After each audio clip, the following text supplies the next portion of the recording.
अस्सलाम वालेकुम students, welcome to Biobrain. I am Rafi Khan. हम पढ़ रहे हैं बायोलॉजी 9th क्लास चैप्टर 8। इस सिलसिले में हमारा आज का टॉपिक है मैकेनिज़्म ऑफ फोटोसिंथेसिस। जैसे कि हमने कल पढ़ा था, फोटोसिंथेसिस क्या होती है कि पौधे सूरज की रोशनी में अपनी खुराक खुद तैयार करते हैं। ज़मीन से वाटर लेते हैं और हवा से कार्बन डाइऑक्साइड और उसे कार्बोहाइड्रेट यानी कि ग्लूकोज में कन्वर्ट करते हैं और उससे फिर एटीपी जनरेट करते हैं।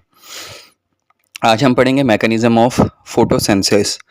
अब जो मैकेनिज़्म ऑफ फोटोसिंथेसिस है ना, वो उसके दो पार्ट्स हैं। फोटोसिंथेसिस कंप्लीट एक प्रोसेस नहीं है, उसके दो हिस्से हैं। एक को हम कहते हैं लाइट रिएक्शन और एक को बोलते हैं dark reaction. Light reaction mean ऐसा पार्ट, ऐसा हिस्सा फोटोसिंथेसिस का जिसके लिए रोशनी ज़रूरी होती है और ये थैलाकोइड मेम्ब्रेन में होता है, क्लोरोप्लास्ट की।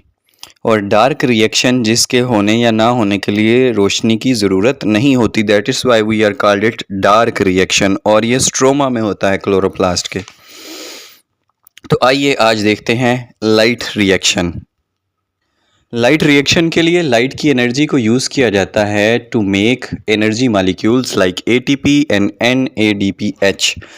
एटीपी और NADPH एनर्जी मॉलिक्यूल्स हैं जो कि एनर्जी करेंसी ऑफ सेल हैं, specially ATP।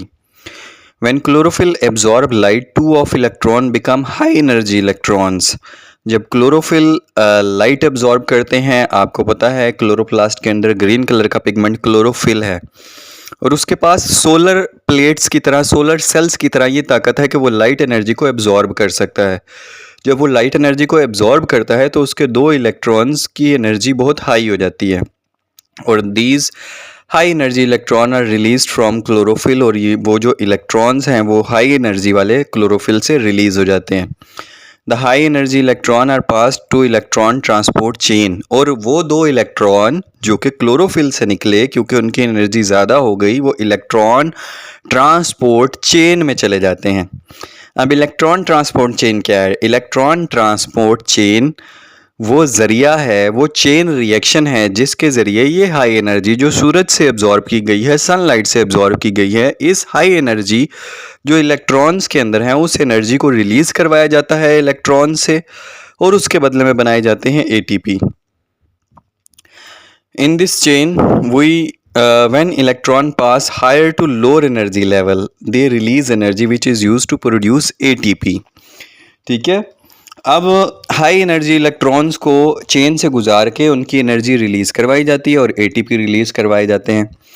Light also break water molecule, क्योंकि मैंने आपको बताया कि पौधे जो हैं वो ज़मीन से पानी को एब्जॉर्ब करते हैं। अब पानी का फार्मूला क्या होता है बेटा? H2O। ठीक है, तो लाइट एनर्जी क्या करती है? वाटर मॉलिक्यूल को ब्रेक करती है in the form of oxygen, और ऑक्सीजन रिलीज होती है। एंड हाइड्रोजन एटम, ऑक्सीजन और हाइड्रोजन, पानी के फार्मूला है H2O, दो हाइड्रोजन एटम और एक ऑक्सीजन एटम। जब ये टूटता है तो दो हाइड्रोजन और एक ऑक्सीजन बनती है। Oxygen as a by product, as a फालतू प्रोडक्ट जो है वो स्टोमेटा के ज़रिए बाहर खारिज कर दी जाती है एनवायरनमेंट में, जो हम लोग इस्तेमाल कर लेते हैं। जबकि हाइड्रोजन जो है, हाइड्रोजन एटम से इलेक्ट्रॉन जो है वो रिलीज़ होते हैं, दो इलेक्ट्रॉन हाइड्रोजन एटम से रिलीज़ होते हैं। मीन्स जब हाइड्रोजन एटम से इलेक्ट्रॉन रिलीज़ होते हैं तो वो बन जाता है हाइड्रोजन आइन। टू हाइड्रोजन एटम्स थे, उनसे एक एक इलेक्ट्रॉन जब रिलीज़ हुआ तो दो हाइड्रोजन आइन बन जाते हैं। और फिर इस हाइड्रोजन आइन को हम इस्तेमाल करते हैं NADP को रिड्यूस करते हैं, रिडक्शन होती है और उसमें हाइड्रोजन हम ऐड करते हैं और मॉलिक्यूल बन जाता है NADPH। और वो जो दो इलेक्ट्रॉन रिलीज़ हुए थे उनको फिर हम दोबारा से इलेक्ट्रॉन ट्रांसपोर्ट चेन के अंदर यूज़ करते हैं। NADPH का मतलब है nicotinamide adenine dinucleotide phosphate. ये मॉलिक्यूल भी एनर्जी करेंसी ऑफ सेल है, मतलब इससे भी एनर्जी प्रोड्यूस होती है, लेकिन मेन जो सोर्स है एनर्जी का वो है ATP, एडिनोसिन ट्राईफास्फेट। और उसके फास्फेट बॉन्ड यानी कि फास्फेट बॉन्ड में पेप्टाइड बॉन्ड पाया जाता है, उसमें एनर्जी स्टोर होती है।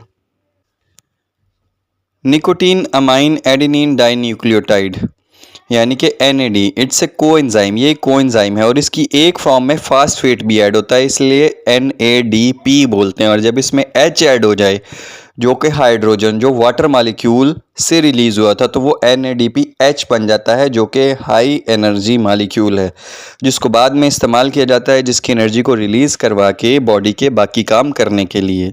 तो ये था बेटा हमारा आज का लेक्चर। उम्मीद है आपको लेक्चर समझ आया होगा, इसलिए वीडियो को लाइक करना मत भूलिएगा। अगर चैनल को सब्सक्राइब नहीं किया तो सब्सक्राइब कर लीजिए ताकि रोज़ आने वाली वीडियो आप तक पहुंच सके। आप हमें ज्वाइन कर सकते हैं दिए गए लिंक्स पे। अपना बहुत सारा ख्याल रखिएगा। आपसे मुलाकात होगी इंशाल्लाह कल। अल्लाह हाफिज़।